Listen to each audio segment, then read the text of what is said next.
بھائی صاحب نے سوال کیا ہے کہ آج کے آتنکواد پر اسلام کا کیا نظریہ ہے، اور میں نے ایک تقریر کی ہے انگریزی میں بھی، از ٹیررزم مسلم مونوپولی، اور پونا میں بھی اردو میں، ہندی میں، کیا آتنکواد مسلمان کی وراثت ہے؟ کہ اکثر لوگ سمجھتے ہیں آتنکواد مطلب مسلمان ہونا ضروری ہے، اور ایک کہاوت تھی کہ ہر مسلمان آتنکوادی نہیں لیکن ہر آتنکواد مسلمان. تو اس جملے کی وجہ سے میں تقریر کی تھی، وقت کی قلت ہے ابھی، لیکن آپ نے کہا کہ آتنکواد پر اسلام کا کیا نظریہ ہے. قرآن مجید میں صاف الفاظ میں لکھا ہے، سورہ مائدہ میں سورہ نمبر 5 آیت نمبر 32 میں، اگر کوئی بھی انسان دوسرے انسان کا قتل کرتا ہے، صرف قتل کے بدلے قتل، اور اگر وہ اس زمین پہ فساد پھیلا رہا ہے، ان دو وجہ کے علاوہ کوئی انسان دوسرے انسان کا قتل کرتا ہے، گویا کہ ایسا ہے کہ ساری انسانیت کا قتل کرتا ہے. کوئی بھی انسان دوسرے انسان کا قتل کرتا ہے، معصوم، چاہے وہ مسلمان ہو یا غیر مسلمان ہو. اگر کوئی انسان دوسرے انسان کا قتل کرتا ہے، چاہے مسلمان ہو یا غیر مسلمان ہو، اگر معصوم انسان کا قتل کرتا ہے تو قرآن کی آیتیں گویا کہ وہ ساری انسانیت کا قتل کر رہا ہے. اور اگر وہ ایک معصوم انسان کی جان بچاتا ہے، چاہے مسلمان یا غیر مسلمان ہو، گویا کہ وہ ساری انسانیت کی جان بچا رہا ہے. تو مختصر سا یہ جواب ہے، اگر کوئی معصوم لوگ کا قتل کر رہا ہے، اسلام میں حرام ہے. مثال کے طور پہ 9/11 3000 سے زیادہ لوگ کا قتل ہوا ٹوئن ٹاور کے اٹیک میں. جو لندن بامبنگ ہوئے 50 سے زیادہ لوگ مرے. جو بامبے کے اندر ٹرین بم بلاسٹ ہوا 180 سے زیادہ لوگ مرے. معصوم انسان کا قتل کرنا حرام ہے. یہ سارے جتنے اٹیکس تھے کس نے کیا میں جانتا نہیں ہوں. میڈیا کہتی ہو سکتا ہے مسلمان، میرے پاس کوئی ثبوت نہیں ہے. جس نے بھی کیا اس نے غلط کیا، چاہے وہ مسلمان نے کیا غیر مسلمان نے کیا. لیکن اب تک یہ سارے اٹیکس کا کوئی ثبوت نہیں ہے کوئی بھی گورنمنٹ کے پاس، نہ USA کے پاس، نہ UK کے پاس، نہ انڈیا کے پاس. پرائم سسپیکٹ کہتے ہیں. لیکن جس نے بھی یہ قتل کیا، چاہے مسلم ہے غیر مسلم ہے، وہ حرام ہے. لیکن ساتھ ساتھ مجھے یہ بھی کہنا ہے کہ ہزاروں لوگ جب افغانستان میں ان کا قتل ہوا بم کے ذریعے، پلین کے ذریعے بم گرائے گئے، وہ بم جا کے نیچے اور بم بنتے ہیں. عراق میں لاکھوں لوگ کا قتل ہوا، افغانستان میں، عراق میں، یہ بڑے دہشت گرد ہے، اور ہزاروں لوگ کا قتل کیا جو گجرات میں ہوا. جب ہم کہتے ہیں کہ 9/11 کو آپ غلط کہو، ٹرین بامبنگ ان لندن غلط کہو، جو بامبنگ بامبے میں ہوئی وہ غلط ہے، اس کے ساتھ ساتھ یہ بھی کہو کہ افغانستان میں لاکھوں لوگ کا قتل ہوا وہ بھی غلط ہے، عراق میں جو لاکھوں لوگ کا قتل ہوا وہ بھی غلط ہے، جو معصوم لوگ کا قتل ہو رہا ہے پیلسٹائن میں وہ بھی غلط ہے. ہمیں ڈبل سٹینڈرڈ نہیں کرنا چاہیے. پیلسٹائن میں ہو رہا ہے، معصوم لوگ کا قتل ہو رہا ہے، بچے لوگ کا قتل کیا جا رہا ہے، وہ UN نہیں بولتی ہے دہشت گرد. کیوں؟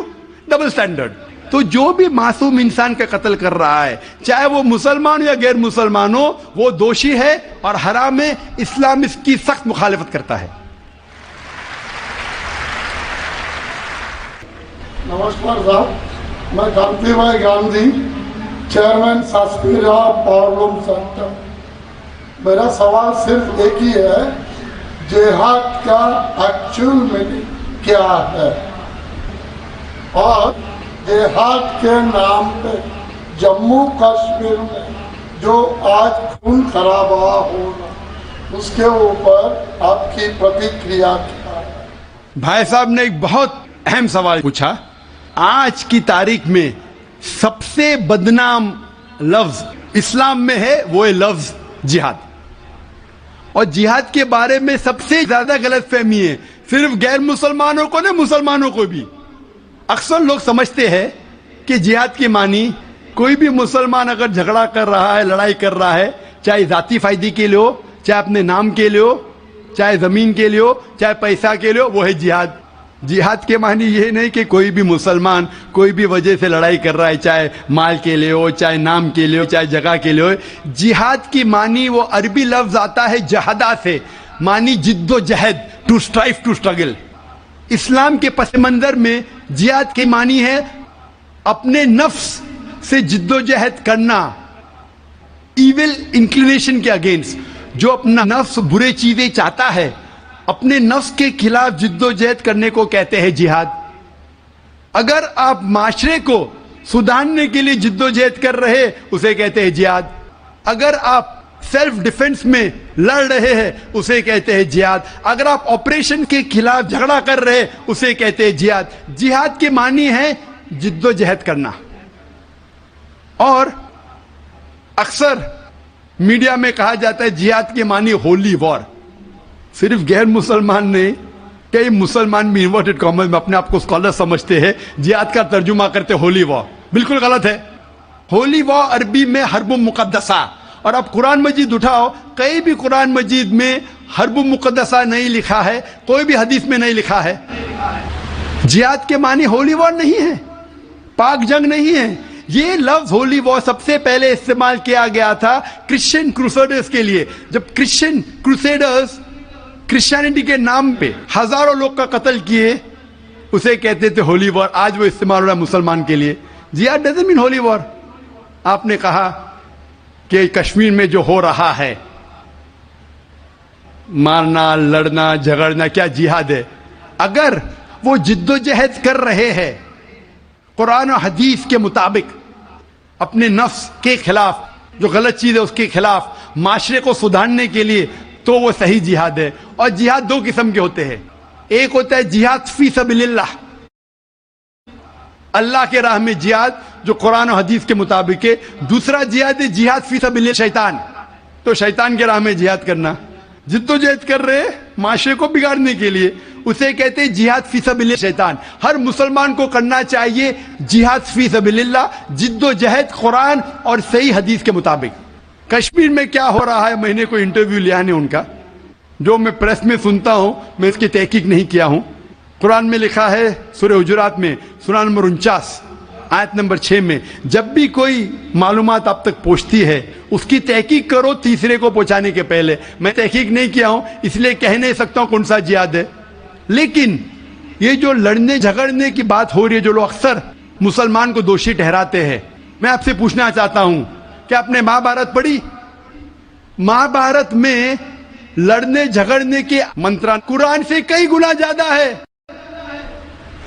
مہابھارت میں لڑنے کے شلوک منترا قرآن مجید سے کئی زیادہ ہے. بھگوت گیتا, بھگوت گیتا ایک مہابھارت کا حصہ ہے, 18 جز 18 چیپٹرز انوشاسن پرو کے, جس میں شری کرشن ارجن کو ایڈوائز دیتے ہیں, سمجھاتے ہیں.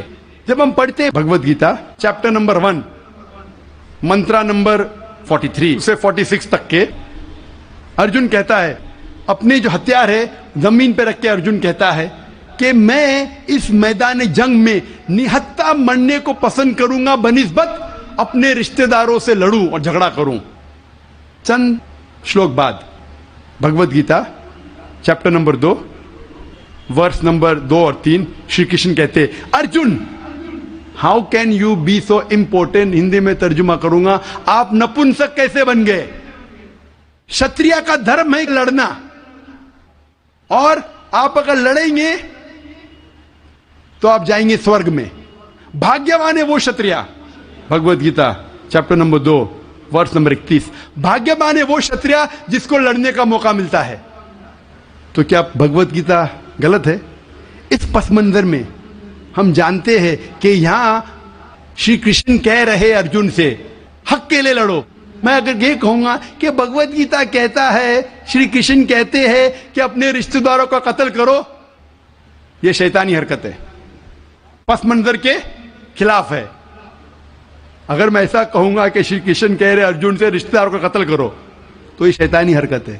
میں طالب علم ہوں اسلام اور دیگر مذاہب کا, میں بھگوت گیتا پڑھ چکا ہوں. اس کا پس منظر یہ ہے, شری کرشن کہہ رہے کہ حق کے لیے, سچائی کے لیے لڑو, چاہے وہ آپ کے رشتہ دار ہو. تو صحیح ہے, اسی کا ذکر قرآن میں ہے. جتنے آیت ارون شوری اور جو اسلام کے اینیمیز ہے جو کوٹ کرتے ہیں, پس منظر میں وہ حق کی لڑائی ہے. جس طریقے سے بھگوت گیتا مہابھارت میں کئی زیادہ قرآن سے زیادہ لڑنے کی آیت ہے. تو اسی لیے جب پس منظر دیکھتے پتا چلتا ہے اس کتاب میں کیا لکھا گیا ہے. تو اس پس منظر میں میں بھگوت گیتا کے ساتھ ہوں جب وہ کہتے لڑنے کے لیے کہ حق کے لیے رشتہ دار سے بھی لڑو. وہی آیت قرآن میں سورہ نساء میں سورہ نمبر 4 آیت نمبر 135 میں یا ایھا الذین آمنو, سورہ نساء سورہ نمبر 4 آیت نمبر 135 میں یا ایھا الذین آمنو, اے ایمان والو اللہ کے لیے حق کی گواہی دو. حق کے لیے بی وٹنس ٹو اللہ سبحانہ و تعالیٰ, چاہے وہ اپنے آپ کے خلاف ہو, چاہے آپ کے والدین کے خلاف ہو, امیر یا غریب. مطلب اگر گواہی دینے کے حق کے لیے چاہے خود کا بھی نقصان ہو پھر بھی حق کی گواہی دو. تو یہ تھا ان شارٹ اباؤٹ جہاد. Hope that answers the question. خواتین میں کوئی نان مسلم ہوں تو سوال کر سکتی ہیں. Myself Archana Gura. I'm working as a area sales manager in pharmaceutical company. I wanted to ask a question.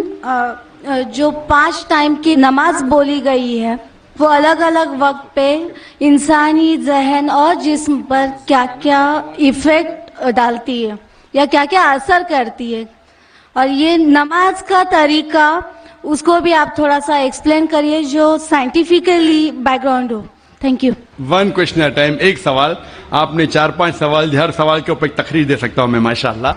بہن نے سوال کیا کہ نماز 5 وقت ہے, کیوں ہیں, اس کے کیا اثرات ہے, کیا فائدے ہے, کس طریقے سے پڑھنا چاہیے. ہر سوال پہ ایک تقریر کر سکتا ہوں. اللہ سبحانہ و تعالیٰ نے نماز مسلمانوں پہ فرض کیا ہے تاکہ جس طریقے سے ڈاکٹر کہتے ہیں کہ انسان کو اچھی صحت رکھنے کے لیے کم از کم 3 بار کھانا چاہیے, اسی طریقے سے اللہ سبحانہ و تعالیٰ ہمارے خالق ہے. اللہ نے کہا ہے کہ کم از کم 5 بار نماز پڑھو.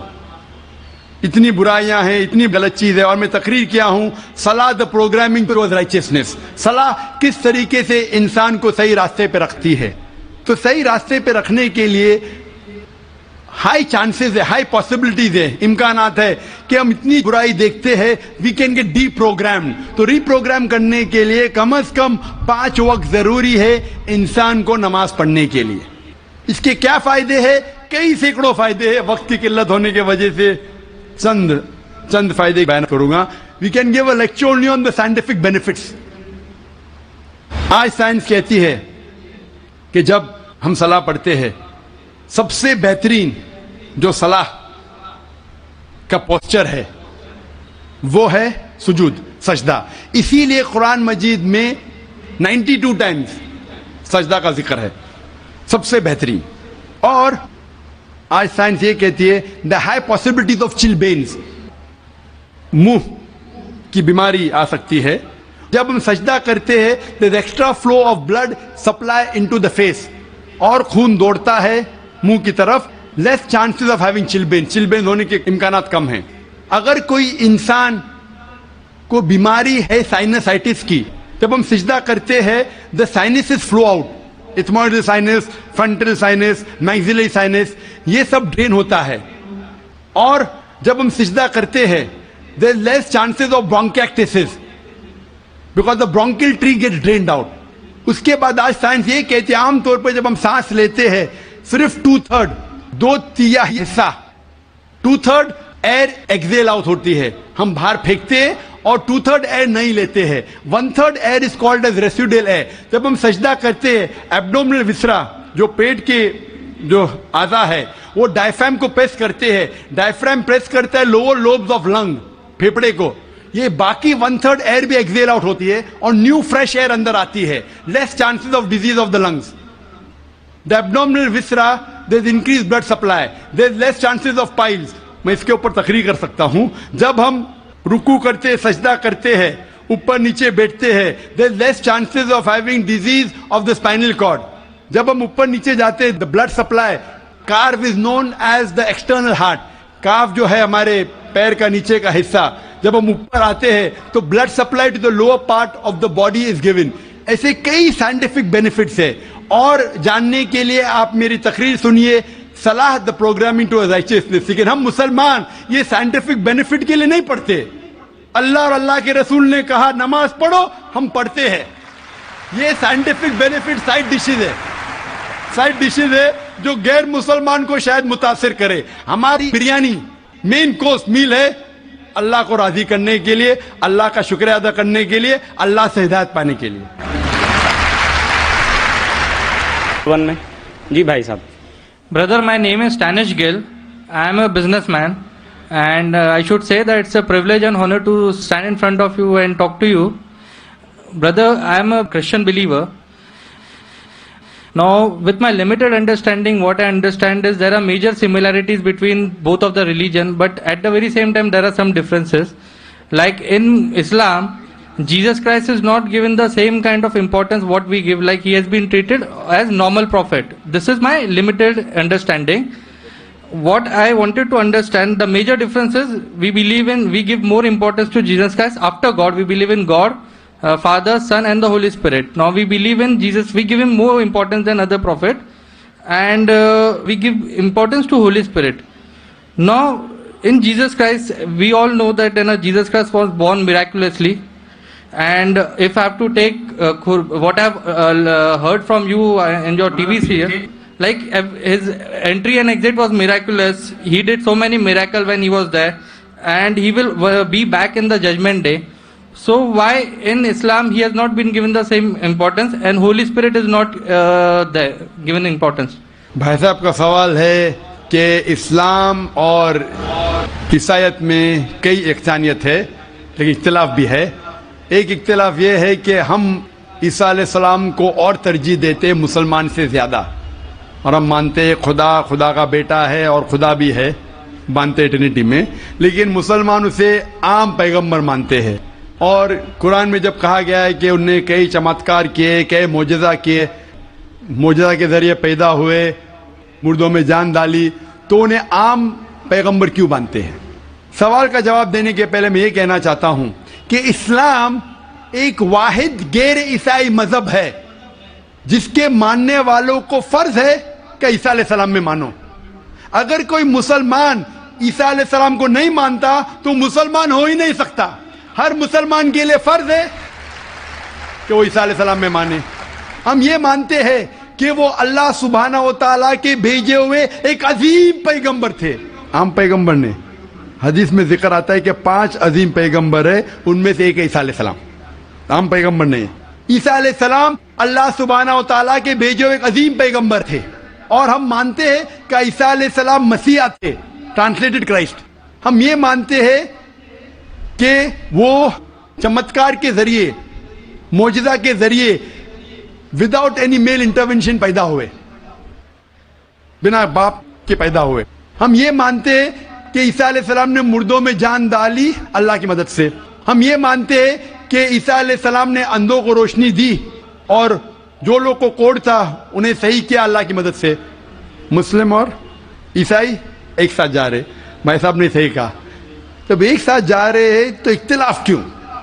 سب سے اہم اختلاف یہ ہے کہ کئی عیسائی یہ سمجھتے ہیں کہ عیسیٰ علیہ السلام خدا ہے یا خدا کا بیٹا ہے, جو ہم مسلمان اسے ہرگز نہیں مانتے. جب کہتے ہیں God, son of God, they believe in Trinity, خدا کو, خدا کا بیٹا کو, ہولی اسپرٹ کو, لیکن یہ مانتے کہ عیسیٰ علیہ السلام خدا ہے. یہ ایک اہم اختلاف ہے. چھوٹے اختلاف اور ہے, سب سے اہم اختلاف ہے کہ عیسیٰ علیہ السلام خدا کا بیٹا ہے. جب آپ بائبل پڑھیں گے, میں طالب علم ہوں ذکر مذہب کا, میں بائبل پڑھ چکا ہوں, بائبل میں ایک بھی ورس نہیں ہے جس میں صاف طور پر بنا کوئی شک, بنا کوئی شبہ لکھا ہوا ہے جہاں عیسیٰ علیہ السلام خود کہتے ہیں کہ میں خدا ہوں یا آپ میری عبادت کرو. اگر آپ کوئی بھی بائبل میں سے ایک ورس دکھا سکے مجھے جہاں عیسیٰ علیہ السلام خود کہتے ہیں کہ میں خدا ہوں بنا کوئی شک کے, بنا کوئی شبہ کے, اور کہتے ہیں کہ میری عبادت کرو, میں کرسچن بننے کو تیار ہوں آج ہی. میں باقی مسلمانوں کے طرف سے بات نہیں کر رہا ہوں, وہ اسلام اور دیگر مذاہب کے طالب علم نہیں ہیں. میں اپنے آپ کو, اپنے سر کو قربان کرنے کو تیار ہوں. اگر آپ کوئی بھی بائبل میں سے ایک ورس دکھائیں مجھے بنا شک کے, بنا شبہ کے, جہاں عیسیٰ علیہ السلام خود کہتے ہیں کہ میں خدا ہوں یا میری عبادت کرو, میں عیسائی بننے کو تیار ہوں. جب آپ بائبل کا مطالعہ کرتے میں پتا چلتا ہے کہ عیسیٰ علیہ السلام خود کہہ رہے ہیں گاسپل آف جان میں چیپٹر نمبر 14